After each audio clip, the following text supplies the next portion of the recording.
Good evening, everyone. Welcome to Rotor Talk Live, Season 3, Episode 54 Replay. Brendan Schulman, Vice President of Policy and Legal Affairs for DJI. Back in June, we had Brendan Schulman on, and we had a great hour discussing, among other things, the data privacy concerns regarding DJI and DJI drones. And then we also spent quite a bit of time talking about DJI's response to the FAA's proposed remote ID. So without any further ado, let's go ahead and roll that clip in its entirety. A reminder, this has been set as a premiere, so you'll be able to interact and chat with each other. Let's roll that clip. Good evening, everyone. Welcome to Rotor Talk Live, Season 3, Episode 25. Very special guest, Brendan Schulman from DJI. Brendan is the Vice President of Policy and Legal Affairs for DJI. Brendan, how are you this evening? I'm great. Thank you. How are you?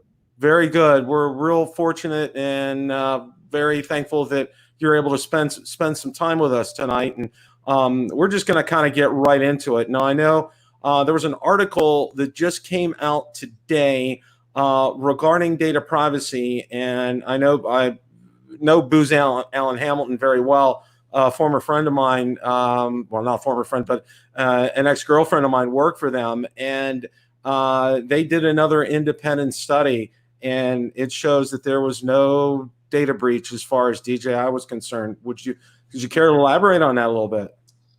Sure, happy to. So as you and your viewers know, we've had many articles and accusations over the past weeks, months, years, however you count it, all to sort of the same allegation that somehow DJI drones are automatically sending your flight logs and photos or videos either to us at DJI and or the Chinese government.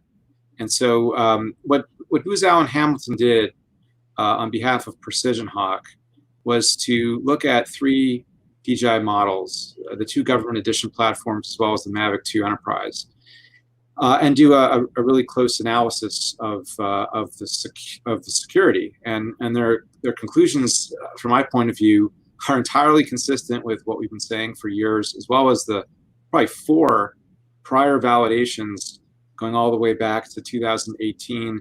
We had the Kivu audit back then.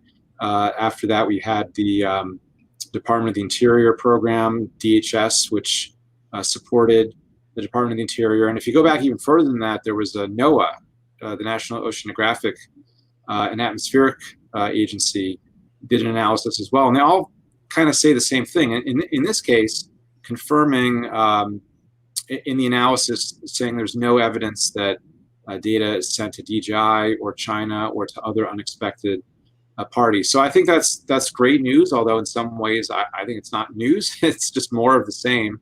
There's never been evidence that we've seen that the drones are sending data when you don't want them to. And so I think that's further reason to be confident in our products. And, unfortunately, in this political climate, we've seen a lot of proposals that would nonetheless shut down federal government programs such as the Department of the Interior or even across the federal government, or that would actually prohibit you from using a drone with the Chinese component in it if you're the recipient of federal funding. And even in one draft executive order that was reported by Politico, prohibit you from flying over federally managed lands. So I guess that's the post office if you are flying a drone that's made in China or has Chinese components. So the policies have gone sort of all the way to paranoia, if you will. And yet, when you have an analysis like this, particularly from a reputable firm like Booz Allen Hamilton, it just confirms what we've been saying for years, which is that you're in control of the data. You have a choice. There's no need to synchronize or to send us data. We have no business model that relies or turns on any of that stuff. So just don't do it, and go on and use the products productively, including fighting fires, saving lives, or just having fun. Well, and I think you probably saw it, and it was, I can't say, it was probably within the last month or two. I know Romeo Dersher, who I've had on the show before, and I absolutely love having him on, and the work that he does is just, it's just out of this world. I can't say enough for what he does, and he's been a great personal friend to me as well. He pointed out, and quite accurately, that taking some of these drones away and taking them out of the picture is going to cost lives. And Brendan, I don't know about you, but there's no price tag you can put on a life. I mean, if a Phantom 4 Pro, that's used by a police department, happens to spot somebody, or one of the Mavic 2 Enterprise series spots somebody that's been lost, that's a life that's been saved. I mean, there's no price tag on that. You're absolutely right. And I think our count is up to like 370 people who've been saved by drones from things like fires and floods, missing people, people who are mentally ill and wander away, including in many life-threatening scenarios. So absolutely, access to the technology is really important, and a policy proposal that just says, hey, this product is made here, so it can't be used. That's really not a smart approach. If we care about data security, just like when we care about risk and other things, or just like is true for other technologies, let's understand what the data security profile is, particularly in the kind of operation that you're doing. Is it sensitive? Is it not? In many cases, the operations are obviously not sensitive. You're monitoring a fire in a forest. I can't imagine why that's sensitive to anyone. And in many cases, the government operation is even publicly releasable. The information has to be made public. So let's look at the facts, really, rather than the political objectives of some people, and make sure that valuable life-saving equipment is not taken away. And again, if you think more broadly in terms of what's going on in the policy environment, maybe we'll get into this with other topics tonight. These policies place purported national security ahead of everything else, right? So if you think about it, there's something that is threatening about the aerial perspective, such that the government is proposing to take away certain people or certain agencies' ability to choose the products and to mitigate their own security issues. And when you think about it that way, considering that anyone can buy a drone and fly it, what does that mean for the operators? If you're someone who wants to fly a drone, and drones are inherently a national security risk because they might be sending data somewhere, then what does that mean for your data? Because I don't think you've been security validated in any way. So I think ultimately, if the policies are driven only by security, and especially by improper understandings of security, we're all at risk, because then it's the case that no one with a drone can be trusted. Doesn't matter where the drone is made. We have to shrink the number of people flying drones and authorized pilots out there, because there's some kind of national security risk that is prompted when you have an aerial perspective of certain kinds of locations. I think that should be a great concern. And if you go back a few years, the FAA was supposed to, under the Section 2209 framework from the statute a few years ago, the FAA was supposed to have a process to designate certain locations as being restricted for drone operations. They have not done that. They're supposed to cover critical infrastructure and similar things. So look, I'm all for risk-based solutions. And if someone were to figure out where are the drones actually a threat, I'd be fully in support of limiting or otherwise filtering their operation. In fact, we do that with geofencing, but we're sort of guessing. Airports are obvious, other places are not, prisons. But we're trying to keep the drones away from things that might be sensitive. We have no interest in the products being used in any way that makes people uncomfortable. Most of the operations, as you pointed out, are not like that. They're life-saving, they're public safety missions, firefighting, and by far the benefits are well established by now. We have to make sure the policies don't get in the way.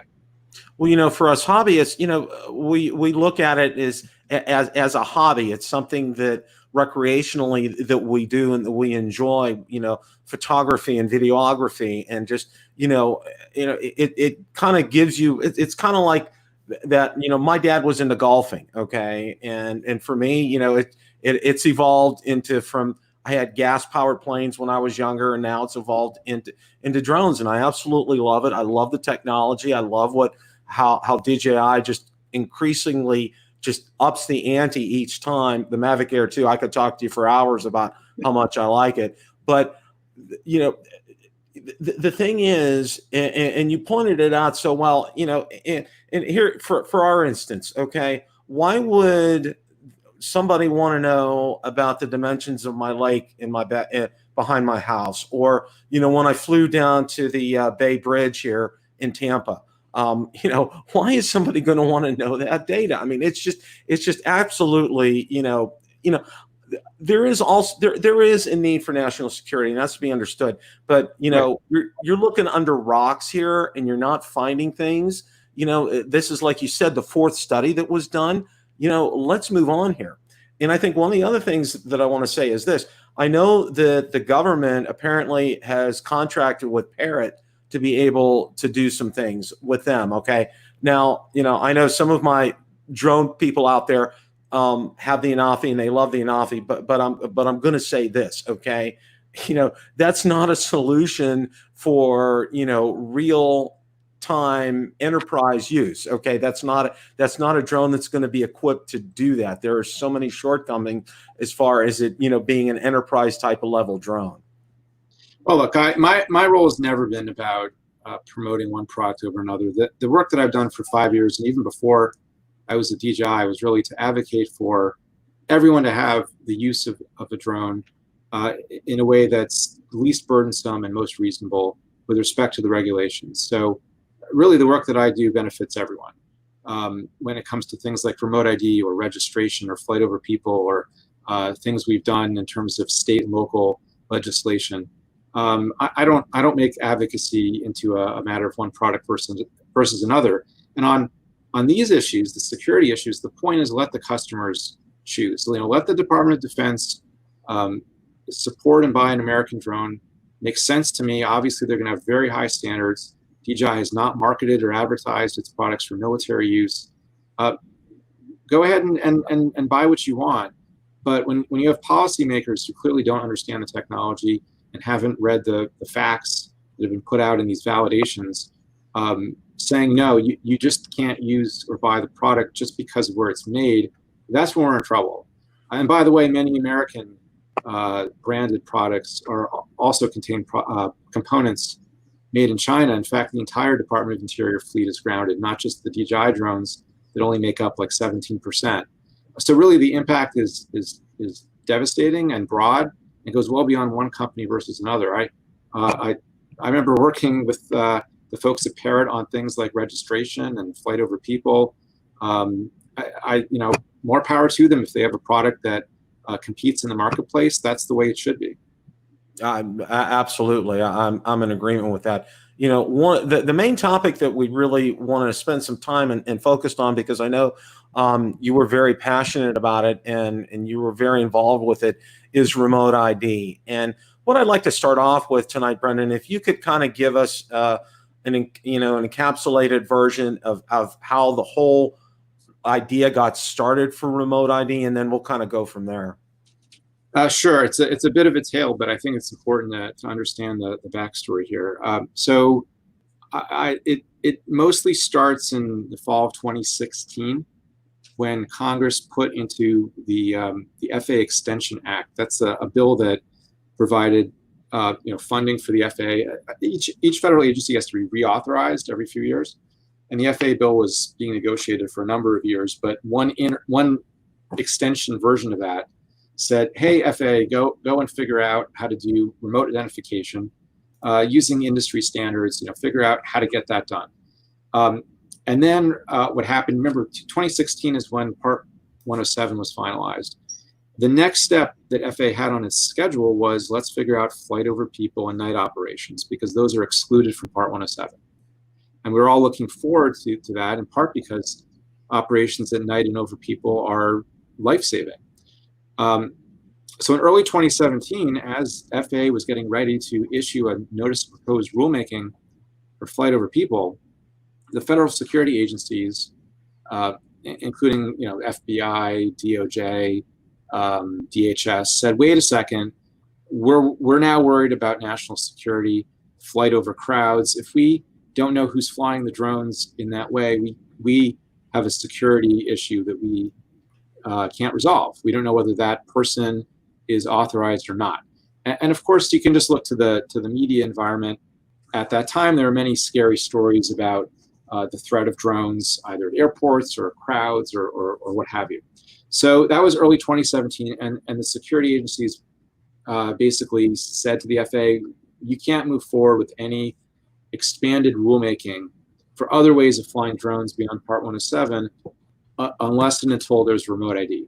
So starting that year, the FAA got very serious about moving up the remote ID initiative, which had already been sort of on their list from Congress, to being the next thing they had to do. And so they stood up the Aviation Rulemaking Committee on Remote ID. That I'll call that the ARC, A-R-C.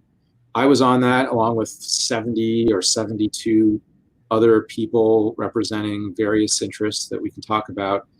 But at that point, we all got together and spent really the whole summer, in some sense, meeting and trying to figure out for the FAA, how can you accomplish remote ID, mostly in a technical way? What are the technologies available? And also, what are some of the policy considerations?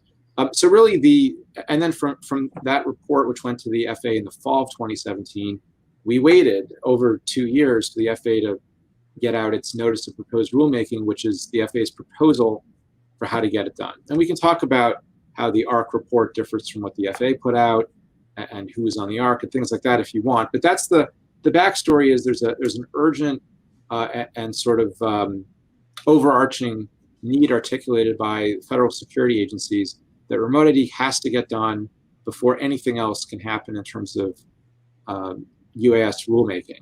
And so that's where we still are, although now we're finally in this period between the proposed rule and the finalization of the rule. Back in January, DJI came out with an article called "We Strongly Support Drone Remote ID, but Not Like This," which you contributed to, and it was an excellent article. It talked about broadcast remote ID, and it leverages existing technology. And can you make our viewers just aware of what it is and what technology this leverages that's already there?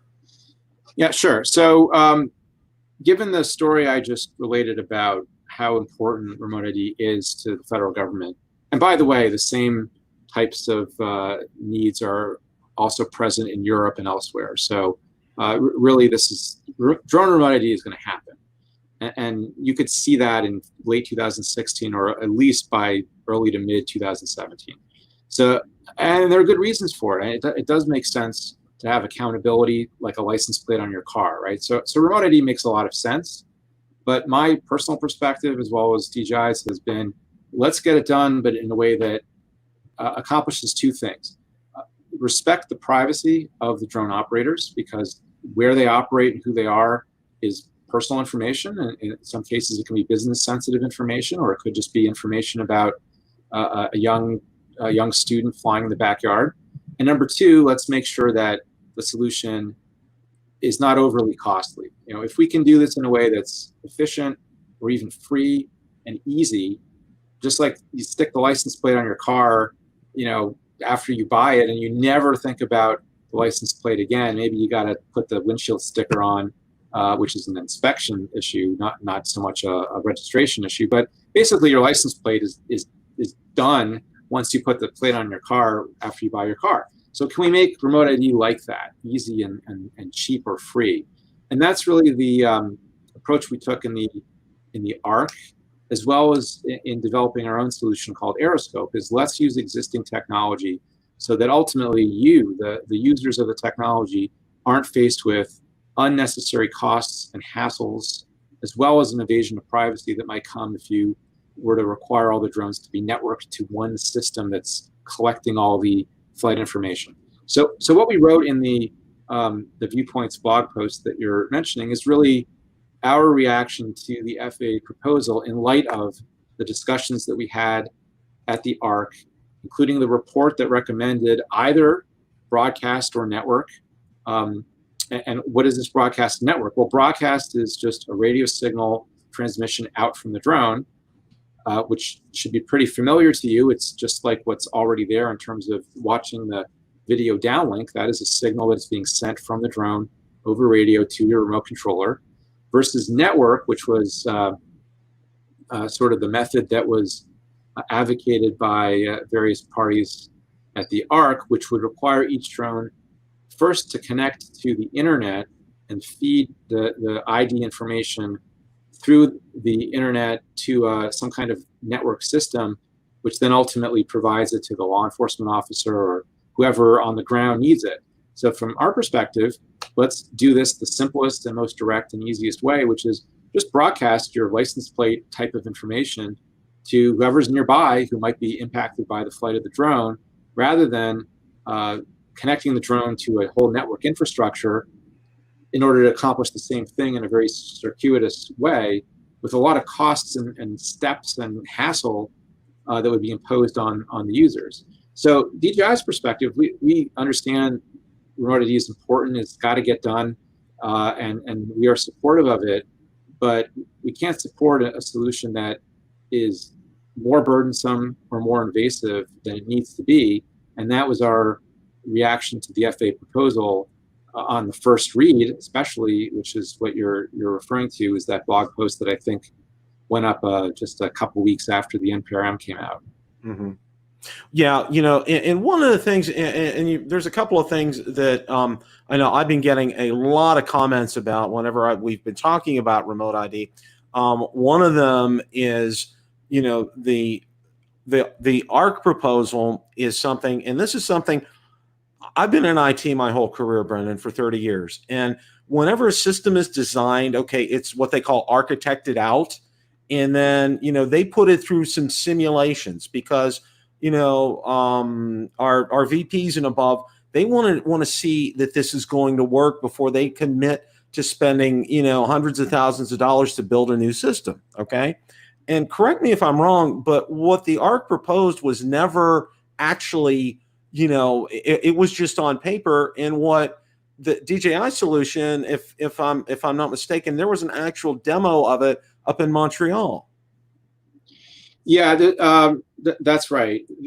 So the ARC was sort of just people talking about different ideas, but we very quickly reduced one of those ideas to practice, namely the broadcast method.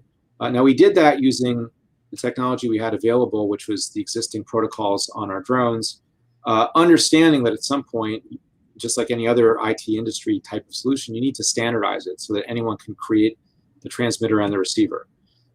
So that process took place at ASTM International, which is a standards defining body. And what they did, and it was FAA and other industry companies, is to define the broadcast method as basically Bluetooth or Wi-Fi. So the solution, if you will, to broadcast is something that already exists. It leverages Wi-Fi and Bluetooth protocols to simply provide the remote ID information on a protocol that's already accessible by the smartphone that's in your pocket. And that's sort of one of the goals that the FAA articulated is remote ID is not just for security officials, it's for the public. The public at some level needs to be able to pull out their phone and read the ID number, and then if necessary, report that drone to the authorities when the authorities aren't there. So that means you got to get the information to something that you're holding already. We all have smartphones. There's two ways to get stuff to a smartphone. One is to send it by Wi-Fi or broadcast. Is it Wi-Fi or Bluetooth broadcast? Those of you who have an iPhone, AirDrop is sort of like that. Like you can AirDrop in the absence of internet. It's a direct transmission. So is broadcast remote ID. You don't need the internet. The other way to get information to a cell phone or another connected device is through the internet, which means that both the receiver and the sender need to be connected to it. And that, that's the other way to do it, is to send the information probably over the cell phone system or possibly over a Wi-Fi connected to the internet, and to get that information onto your phone. So this sort of technology path really developed between the ARC and the FAA proposal. Now, what the FAA proposal says is do it both ways. Our proposal, the FAA says, our proposal is broadcast and connect via the internet, including paying an anticipated monthly subscription fee to the remote ID service providers just to get the information to the same point, which is the official or the member of the public who wants to know who's flying or other identifiable information relating to the drone operator. Well, it's a given. Anything above having like the Mavic Mini, there's a registration fee for us. Okay. And if you want to pursue your Part 107, that runs $150. And that's every 2 years you have to go up that. And those are givens. And those are, I think, just very well accepted in the drone community. And, you count the cost when you decide to get into this hobby, besides the hardware and the equipment, you have to do things like the registration and so forth. And that's a given. But, one of the other things that people have said was, you know what, I've paid, I should be able to go up and fly to my heart's content without having to worry about pay a fee to somebody, say like AirMap or Kitty Hawk or another service provider, just to do this when this, like you've mentioned, the technology is already there, that they don't need to be involved with something like this. Yeah, and that's what we would like to see, because we want to solve the problem, but we don't want to interfere in the beneficial operations. And to go back to your prior question, so look, Wi-Fi and Bluetooth exist, and we did that demo in Montreal. Aeroscope, you could say, going back over 2 years, was a demo of broadcast working in the real world, and it has solved problems at airports and security events and facilities. But the standard is Wi-Fi and Bluetooth, and so in November in Montreal, we showed that the Wi-Fi broadcast also works in an urban environment right to your phone, sort of a drone-to-phone type of concept. The network solution that's in the FAA proposal has never been tested in the real world. I don't even know that it's been prototyped. There's sort of an assumption that if you connect all these pieces through the internet, you can provide the data at a sufficiently low latency to solve the remote ID need. But that hasn't been established. And in fact, there are companies right now that have been tapped to develop that. But sort of that's after the proposal already says we're going to have to do it. So it is kind of curious that the rule says this is the way you're going to have to do it in the absence of evidence that it can be done that way. And one of our comments in our NPRM filing, it was just that. How can we depend? And by the way, the FAA is requiring the motors to be kept off until the remote ID system online is confirmed to be working. So it's almost like an interlock, meaning that if something goes wrong, if there's a lag in the internet or the remote ID service isn't reachable, or there's a cybersecurity attack, speaking of cybersecurity, none of the drones in the country can take off because no one can reach the remote ID provider, even though they have access to the internet. So we said in our comment, how can you do that? That's creating almost like a single point of failure for something that might be a life-saving operation. So there are all kinds of reasons to be concerned about the FAA proposal. We wrote 80 plus pages on that, explaining why, including an analysis of costs. But you're right, the bottom line here is that, look, remote ID is coming, it's important. I think it actually will provide a lot of solutions to many different policy challenges that we have.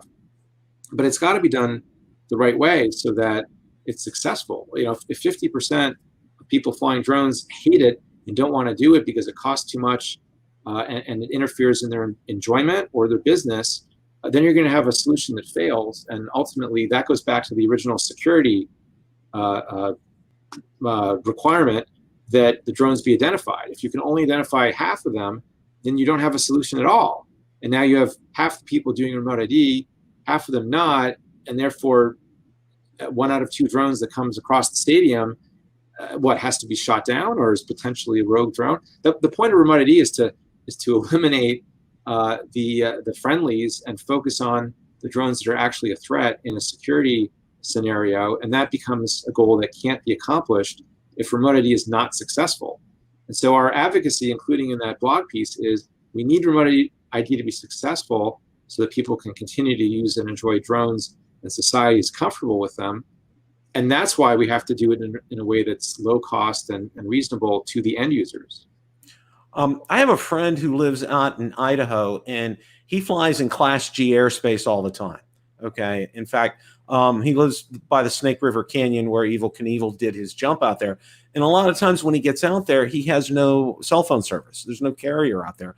So he said for him, his best flying location would be moot. He wouldn't be able to fly out there with something like that. And, and I know there are several other ones here who live near Class G airspace, and it would be the same for them. I mean, they just would have to not be able to fly there anymore.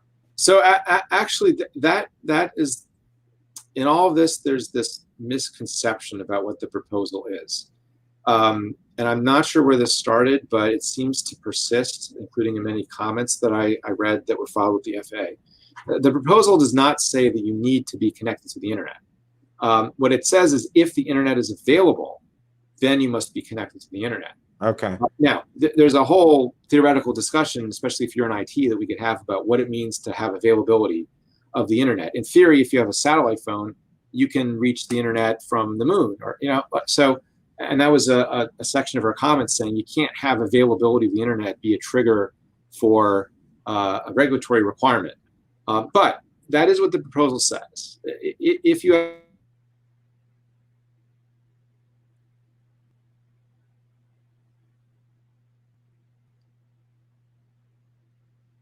I think Brendan probably hit the wrong button there. We'll hang on a second here.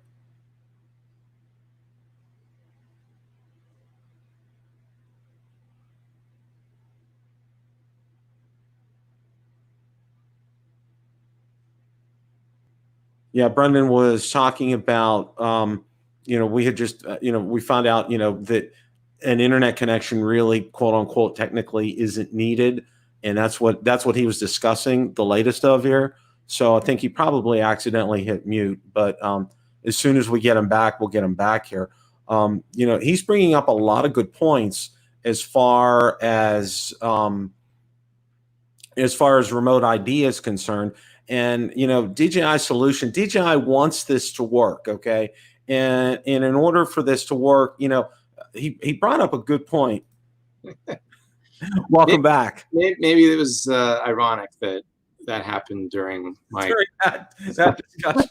Yeah, that the timing of that is absolutely incredible. Go ahead, continue. Yeah, so I'm sorry about that.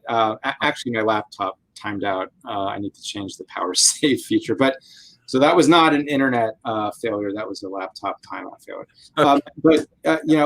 So what the proposal says, like, if you can reach the internet, then you have to connect to it and do this remote ID service.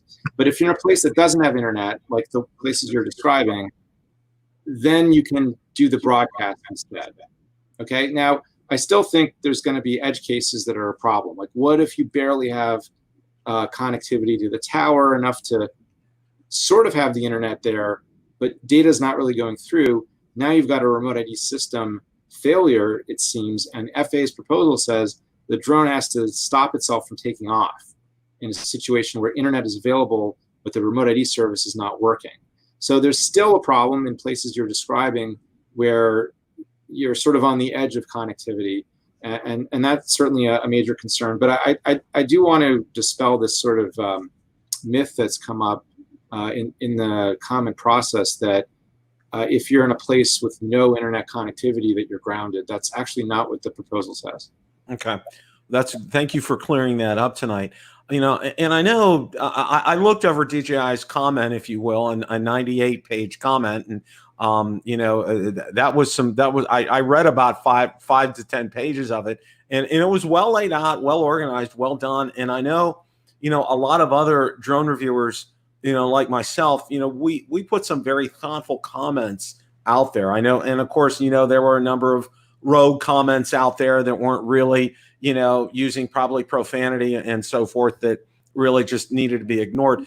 But I think one of the takeaways that I got was, when we heard the news, just recently about them going forward with this, was it felt like to a lot of my subscribers and a lot of viewers, like kind of like a slap in the face from the FAA. We're going to take all your comments, but we're basically going to ignore them, Well, I hope they don't. In the Part 107 comment process, they did take some of the comments and made changes. For example, the original limit was 400 feet above ground level. That changed to 400 feet above a structure. Mm-hmm. Originally, package delivery was prohibited, and The final result was package delivery is permitted within visual line of sight.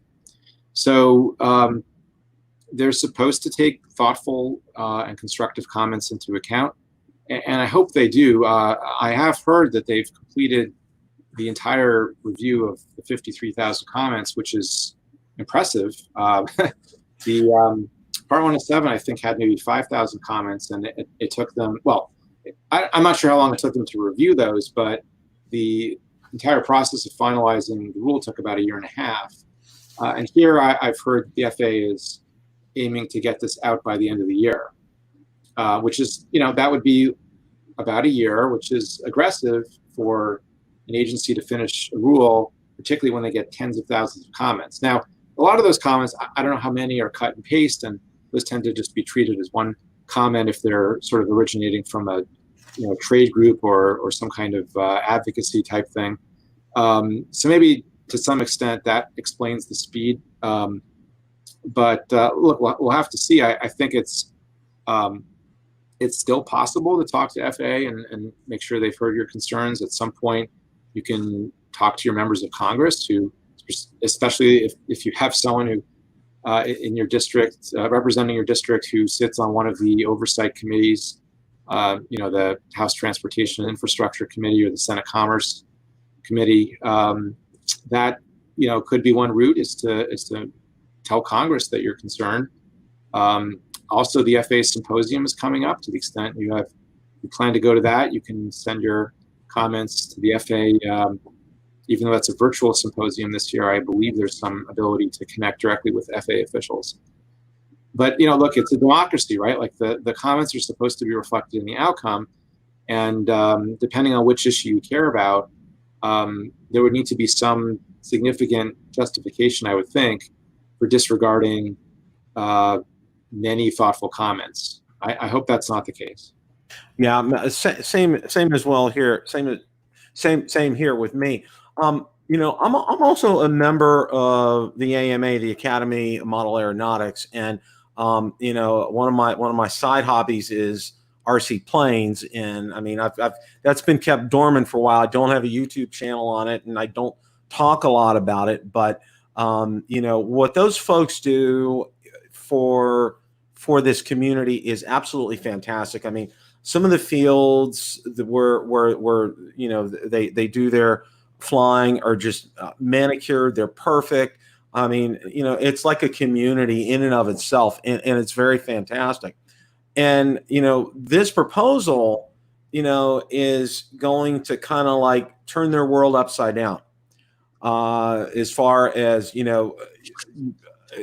flying there. Now they would have to be able to let drone pilots be able to fly in that, if they're within the airport zone.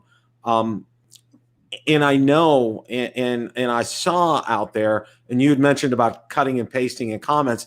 I know that they were encouraging their members to do that, and that was probably the worst thing in the world. No, I don't think it's the worst thing in the world. In fact, I do think it's good to show that a lot of people care, but it's not the best thing in the world. What you want to do with a comment to an agency is tell your story and describe the impact that the proposal will have on you individually, particularly with data like, this is going to cost me twice as much, or I'm someone who builds old-fashioned model airplanes that aren't going to be able to connect to the internet, and I don't belong to AMA. There's no club anywhere in my area. So when the FAA estimates that it's, I forget what, like a 20-mile drive to the nearest field, that doesn't apply to me. My cost of flying in a place under this rule is going to be, $100 a month. Like that's data that tells your story, and the FAA is supposed to take into account. If it's just, this proposal is bad because, it ruins our fun, and you cut and paste that 30,000 times, okay, like that shows there's passion and engagement, but ultimately the FAA is probably not going to act on something that's that generic.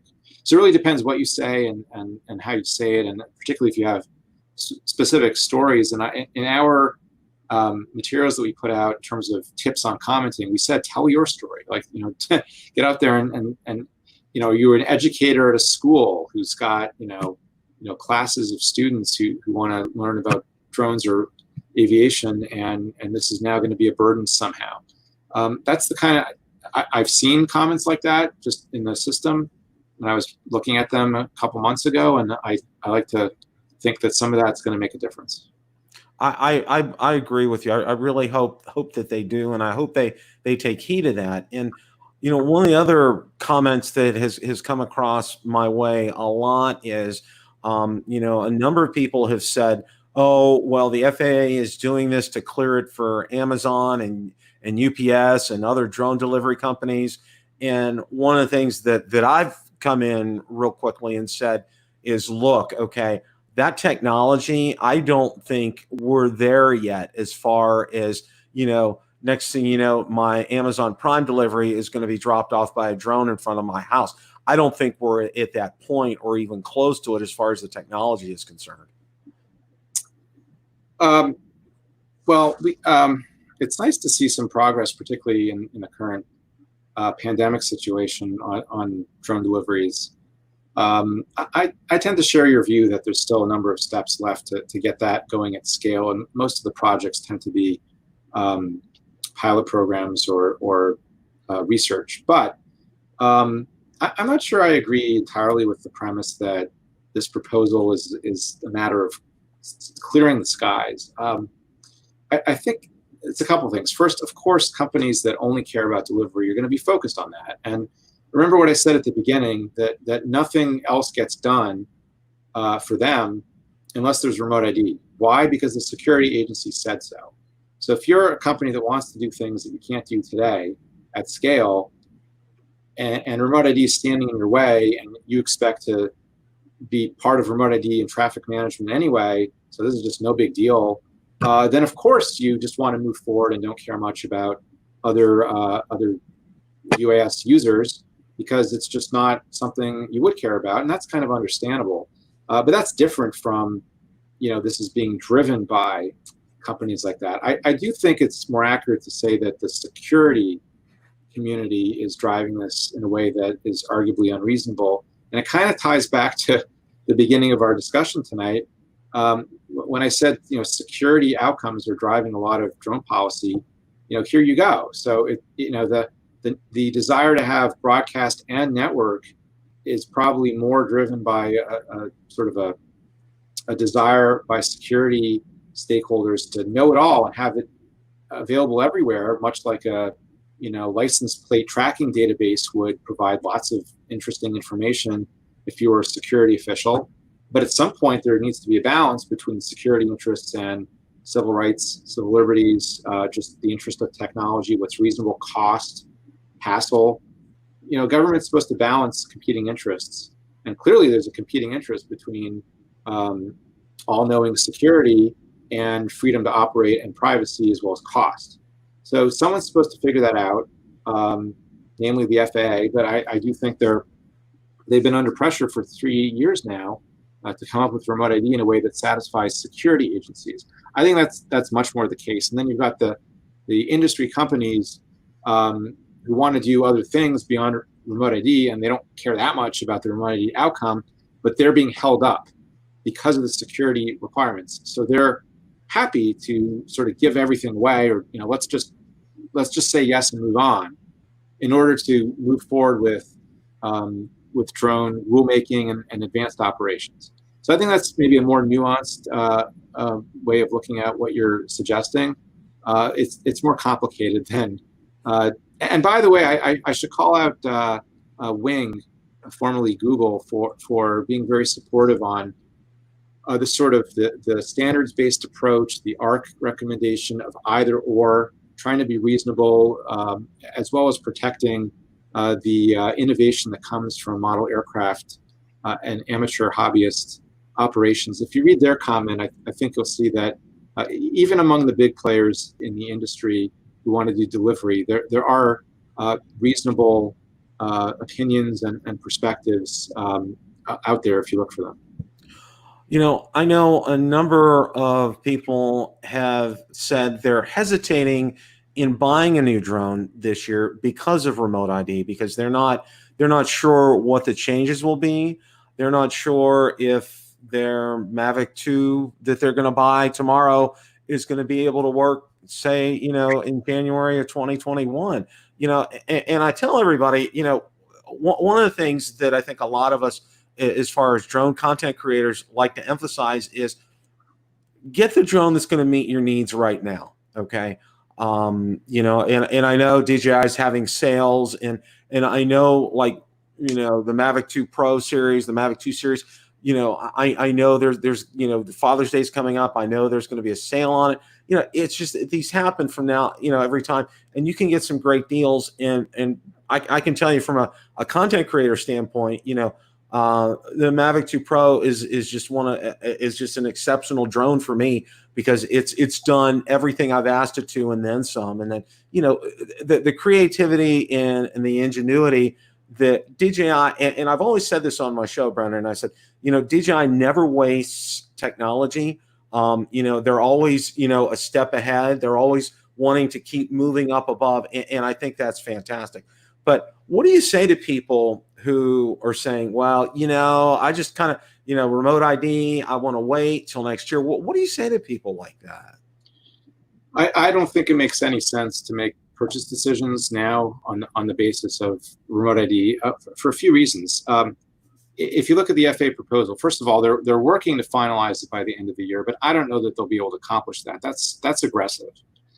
So it could be that there's at least a year before we see what the final rule is. And then, as proposed, there was a 3-year implementation period. It's not like overnight your drones have to comply. Also, many of us are hopeful and put into our comments that there should be retrofit options. Particularly if you can do a broadcast, it would be pretty easy to stick on a broadcast transmitter to comply with remote ID, and I hope that is permitted across all technologies, so that no one across any brand would need to throw out their equipment, which would just be an environmental problem as well as a waste of money. From our perspective on our products, we very much want our drones to be updatable, to be able to issue a software update that will allow them to comply. Now, I can't make promises because we don't have the final requirements. There are technical issues. It depends on timing. Like, a product that we released 2 years ago probably won't get an update 2 years from now. So when do we have to do it? Depends on a lot of things. But when you think about it, that's like maybe a 3 or 4 year window of use. So ideally, the reason Bluetooth and Wi-Fi are a part of the ASTM standard for this is that those antennas exist on many current products, not just ours. Most drones out there, I think you referred to Parrot, for example, are using some variant of Wi-Fi. So if you can use that existing technology to do the broadcast, you're done. Also, a lot of drones have ground control stations that are connected to the internet, at least some of the time. So that could be a potential retrofit, a path that's done through a software update on the app as well as the drone to make sure the telemetry is right and all that. So there are a number of different upgrade paths that we hope are zero cost and are done with just software updates that we push out. But there's not enough certainty right now in terms of the standard and the FAA's approach, as well as the very important question of, do we need to certify that the product does remote ID? This was in our comment. If we have to certify it, then we probably can't do that after we sell the drone because it's under your control. We can apply the remote ID software when we have it, but once it's out in the market, how would we certify that the update has been performed and that it's operating, especially with the smartphone or tablet that you happen to be using, which we don't have any control over? So if the FAA makes us certify, we put this in the comments, if the FAA makes us certify, I don't know how we do that for products that already exist.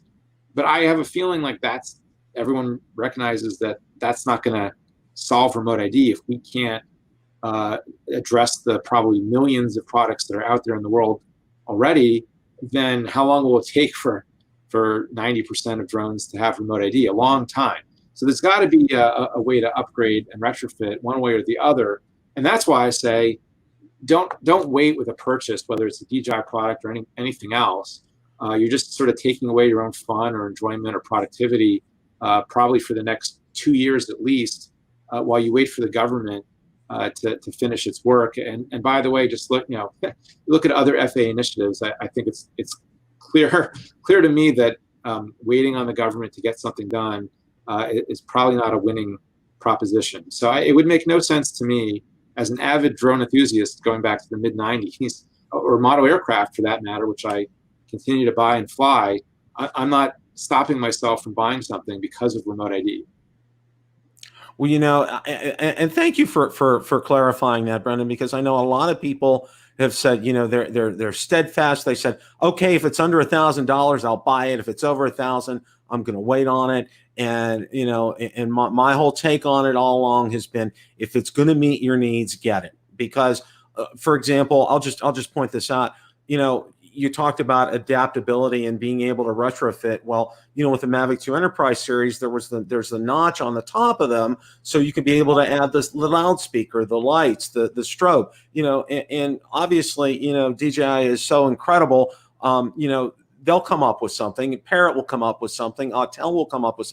All the drone manufacturers will come up with something to make it easy to do something like that. So don't rob yourself of, if it's your profession, don't rob yourself of that. Don't, if it's a hobby for you, don't rob yourself of that joy, because, some of the greatest pictures and video I've ever taken have been from 150 feet up in the air. And it's all about timing. That's what I say on the channel. And I really preach that, when you go out to fly, and trying to get that perfect picture, that perfect sunset, or, the perfect video, it's all about timing, and that's one of the things for me that I absolutely positively enjoy. And it's something that I really like. Brendan, it's been great having you on the show. I really appreciate your time, because I know you're quite busy, and we want to thank you for all you do for DJI. I follow you on Twitter all the time. You put out some great tweets, and I'd encourage everybody to follow Brendan on Twitter. He's very active and very involved, and I really like that. And I also want to let you know, and I pass this on to a lot of people, as far as, DJI support is concerned. And I tell them, one of the things that I tell them all the time is, I have had incredible, I'll say incredible, I won't call it luck, but response from DJI support whenever I've engaged them on Twitter. And I tell everybody, have your facts for whatever has happened, have a receipt or a bill, your bill of purchase. Have details to be able to give to them. If you need to have logs available.